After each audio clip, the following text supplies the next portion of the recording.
Саламатсыздарбы, урматтуу Супер KG порталынын көрүүчүлөрү. Биз учурда Республикалык психиатрия жана наркология борборундабыз.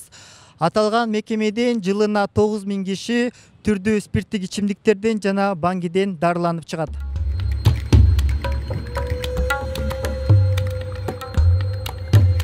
Ар бир кесип ардактуу демекчи, аталган борбордо 18 жылдан бери эмгектенген врач-нарколог Асанбекова Венера өзүнүн кесиби тууралуу айтып бермекчи.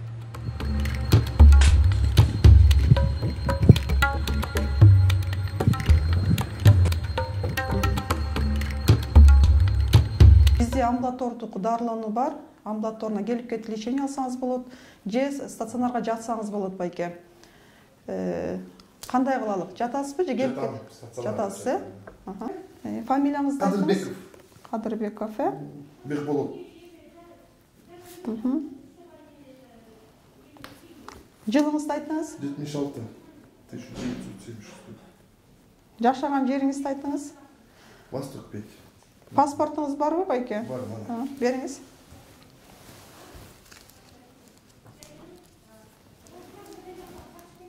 Венера Турарбековна, айтсаңыз, сиздин иш күнүңүз кандай башталат? Менин иш күнүм саат 8-де башталат. Биз саат 8-ден кечикпей келебиз, анткени бизди бейтаптар күтүп турат. Бул жерден бул кабылдама бөлмөсү, бул жерден биз пациенттерди кабылдап, аларга осмотр жасап, давлениясын ченейбиз, сатурациясын ченейбиз, температурасын ченейбиз. Анан отделенияларга жөнөтөбүз. Ал жерден пациенттер кийинки дарыланууга өтүшөт. Эгер мүмкүн болсо, анда сиздин бир күндүк иш күнүңүз менен таанышалы. Жакшы болот.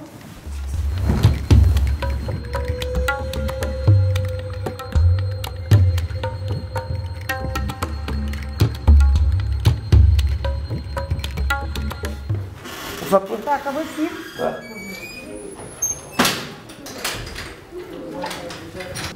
Ичкилик салып келген жокпу чөнтөктөргө? Жакшы.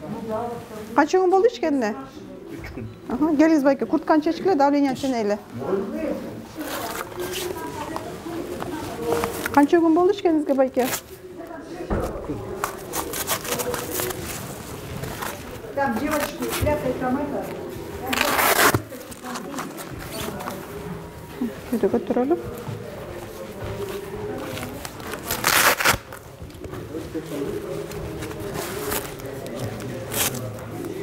Эже, айтсаңыз, бир күндө канча бейтапты кабыл аласыңар, анан статистикалык көрсөткүч кандай? Күнүнө бизге 15-тен 20-га чейин бейтаптар келишет. Аларды кабыл алып, отделенияларга, бөлүмдөргө жаткызабыз. Анан жылына болсо бизде учетто 34.075 пациент учетто турат. Алардын 4000-и айымдар. Жылына болсо биз 9000 бейтапты дарылап чыгарабыз. Алардын 526-сы айымдар. Айтсаңыз, бейтаптардын орточо жашы канча, анан деги эле кимдер түшөт бияка? Байларбы же карапайым элдерби, жумушу жокторбу? Көбүнчө келген бейтаптарыңыздар кимдер? Жаш курагы боюнча 25 жаштан баштап 65 жашка чейин бейтаптар түшөт бизге. Ичкиликтин причинасы болсо ар тараптуу. Биз медицинада, наркологияда 3 факторго бөлөбүз. Булар биринчиси биологиялык фактор. Баягы тукумгучулук, атадан балага өтүп кеткен оору, же энеден балага тукумгучулук, бул биологиялык фактор биринчи себеби. Экинчиси психологиялык фактор. Ар кандай стресстерден, ар кандай депрессиялардан кутулуу үчүн ичкилик ичип, анан бизге түшкөндөр бар. Бул психологиялык фактор. Үчүнчүсү бул социалдык фактор. Бул социалдык фактор, турак жайдын жоктугу, жумушсуздук, ошолордун себебинен ичкиликке берилип, анан бизге кайрылгандар бар. Бул жерге кайрылган бейтап канча күндө айыгат, анан бул жерге баягы дарыланып чыккандан кийин эффект кандай болот, же кайра эле ушу бир нече күндөн кийин эле ичкилик ичип алабы, деги эле баягы жыйынтыгы кандай болот? Бизде эми наркологияда толук кандуу дарыланып чыгуу деген жок. Бизде ремиссия деп коебуз. Кандайдыр бир айлар, кандайдыр бир жылдар пациенттер ичпей кое алат.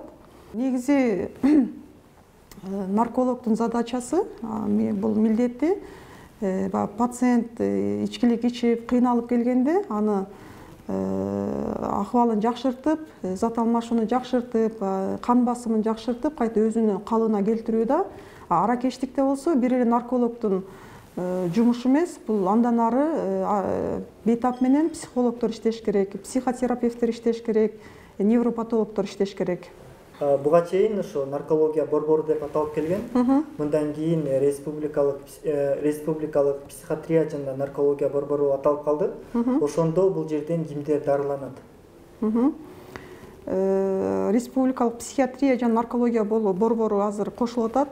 Бул бейтаптар үчүн жакшы жаңылык болуш керек. Бизде наркологияда аракечтикке болгон көз карандуу бейтаптар, баңги-затына болгон көз карандуу пациенттер, психоактивдүү заттарга болгон көз карандуу болгон пациенттер дарыланышат. Аталган борбордон ошо түрдүү катмардагы элдер келип дарыланат да. Анан бул жердин акысы ушу карапайым элдин чөнтөгүнө чап келеби? Ушул тууралуу айтсаңыз, анан акча жагынан кандай жеңилдиктер каралган? Биздин борбордон баардык бейтаптар дарыланууга шарт түзүлгөн. 10 күндөн 15 күнгө чейин, 10 күндөн 14 күнгө чейин 2980 сом төлөнөт. Атайын жеңилдиктер каралган. Булар жаш курактагы пенсионерлер, биринчи, экинчи, үчүнчү топтогу майыптар, Чернобыль, Афган, Баткен согушуна катышкан бейтаптар бекер дарылана алышат.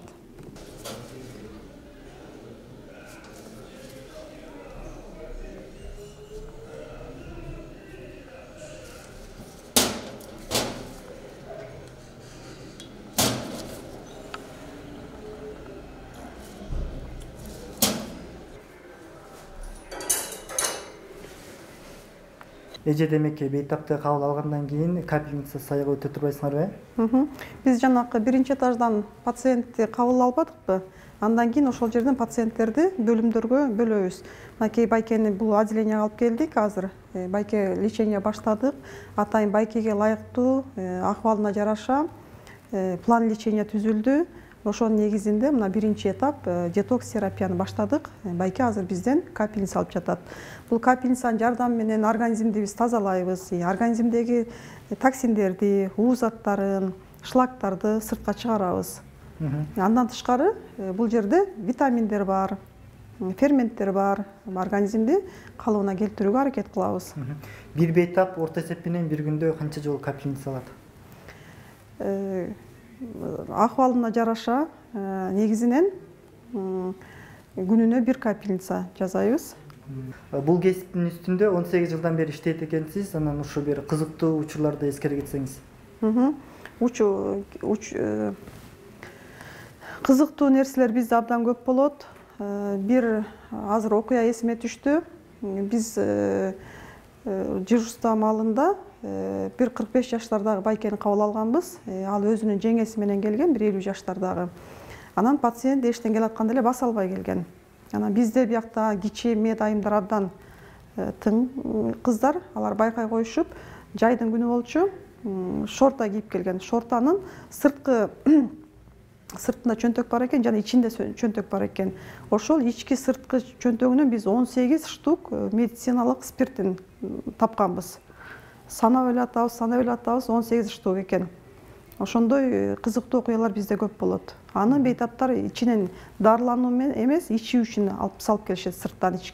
А бизге спирт ичимдиктерди ичүүгө тыюу салынган, болбойт. Дагы бир окуя эсиме түштү. 80 жаштагы апа баласын дарыланууга алып келди. Ошол убакта апа өзүнүн ыйын муңун айтып, биз ага жакшы сөз айтып, көңүлүн көтөрүп, анан пациентти отделенияга жаткырып, апа кетти, 5-6 сааттан келем, балама тамак алып келем деп калды. 5-6 сааттан апа келди, мындай кастрюляга плов басып алыптыр. Пловдун ичине 4 штук медициналык спиртин салып коюптур. Ошондо апага биз аябай капа болуп тарынганбыз. Биз сиздин балаңызды дарылайлы деп атсак, сиз болсо балаңызга мынтип арак ташып атасыз деп. Ошол окуя дагы эсимде калыптыр. Бул жерге баягы ар түрдүү абалдагы бейтаптар келет да. Мисалы үчүн мас абалында келгендер ушу медайымдарга кол көтөргөн учурлар болду эле. Андай окуялар бизде көп эле болот. Наркологиялык борбордо иштөө моралдык жактан абдан оор. Пациенттер көбүнчө агрессивдүү абалда келишет, ачууланган абалда келет. Кол көтөргөн учурлар болот, бирок биз өзүбүздү сактанганга дайым аракет кылабыз.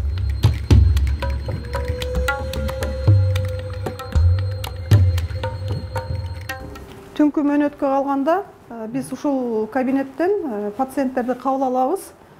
Бул жерде пациент отурат, ушул жерде давлениясын ченейбиз, кан басымын, температурасын өлчөйбүз, сатурациясын ченейбиз, анын оорулуунун анамнезин чогултабыз. Иш учурунда баягы түрдүү кырдаалдарга туш болобуз, кээде адамды өкүндүргөн дагы окуялар болот эмеспи? Андыктан ошо сиз дагы баягы иш учурунда өкүнгөн учурлар болду беле, ошол тууралуу айтсаңыз. Мени иш учурунда өзгөчө жаштар өкүндүрөт. Мисалы мына сүйүшкөндөрдүн күнү келатат, 23 февраль келатат, 8 март келатат. Ушундай даталуу күндөрдө биздин жаштарыбыз ар кандай клубтарда, ар кандай барларда, кафелерде эс алышат. Тилекке каршы булар ичкилик, ашыкча ичип алган учурлар болот. Ар кандай наркотикалык заттарды, ар кандай психоактивдүү заттарды колдонушат дагы. Анан оор акыбалда эс үчүн жоготуп бизге түшүшөт. Ошол убакта ушу жаштардын ушундай ичкиликке берилип бараткандары бизди өкүндүрөт.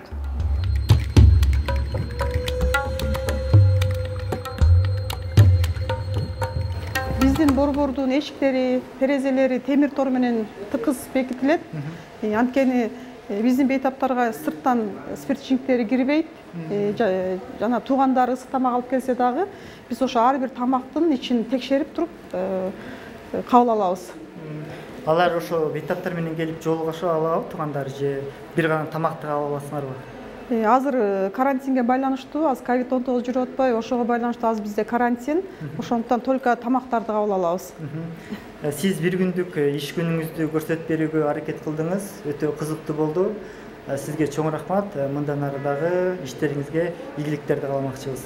Сиздерге да чоң рахмат. Сиздердин да ишиңиздерге ийгилик каалайбыз. Анда мени зарып коюңуз.